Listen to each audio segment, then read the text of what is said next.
നല്ല പുയ്യാപ്ല സൽക്കാരവും നല്ല പള്ളിച്ചോറും കഴിക്കണോ എങ്കിൽ നിങ്ങൾ ഈ ഒരു വീഡിയോ മറക്കാതെ സേവ് ചെയ്ത് വെച്ചോ. ഹലോ ഫ്രണ്ട്സ്, ഇന്ന് ഞാനുള്ളത് പുക്കാട്ടുപടിയിലുള്ള കറച്ചട്ടി റെസ്റ്റോറൻറ്റിലാണ്.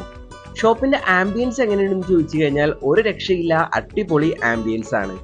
ഇതാണ് ഇവിടുത്തെ മെനു കാർഡ് വരുന്നത്. ഒരുപാട് ഐറ്റംസ് അവൈലബിൾ ആണ്. ഞാൻ ഓർഡർ ചെയ്തത് ഇവരുടെ പുയ്യാപ്ല സൽക്കാരവും അതിനോടൊപ്പം തന്നെ പള്ളിച്ചോറും ആയിരുന്നു. ഇതാണ് ഇവിടുത്തെ പുയ്യാപ്ല സൽക്കാരം. ഇതിൽ മെയിൻ ആയിട്ട് വരുന്നത് beef fry, chicken 65, beef roast, chicken roast, chilli chicken തുടങ്ങിയവയാണ്. ഇതിൽ 2 ഐറ്റംസ് നമുക്ക് കിട്ടിയില്ലായിരുന്നു, ബോയിൽഡ് എഗും അതുപോലെ തന്നെ പൊറോട്ടയും. എന്താണ് കാരണമെന്ന് അറിയില്ല, പക്ഷെ കിട്ടിയ ഐറ്റംസ് എല്ലാം കൂടി മിക്സ് ചെയ്തിട്ട് കഴിക്കാനായിട്ട് നല്ല ടേസ്റ്റ് കാര്യങ്ങൾ ഉണ്ടായിരുന്നു. ആ ഒരു ബീഫ് റോസ്റ്റ് നല്ല സോഫ്റ്റ് ആയിരുന്നു, അതിനോടൊപ്പം തന്നെ ആ ഒരു ചില്ലി ചിക്കനും അടിപൊളി ടേസ്റ്റ് ആയിരുന്നു. അതിനുശേഷം ട്രൈ ചെയ്തത് ഇവരുടെ പള്ളിച്ചോറായിരുന്നു.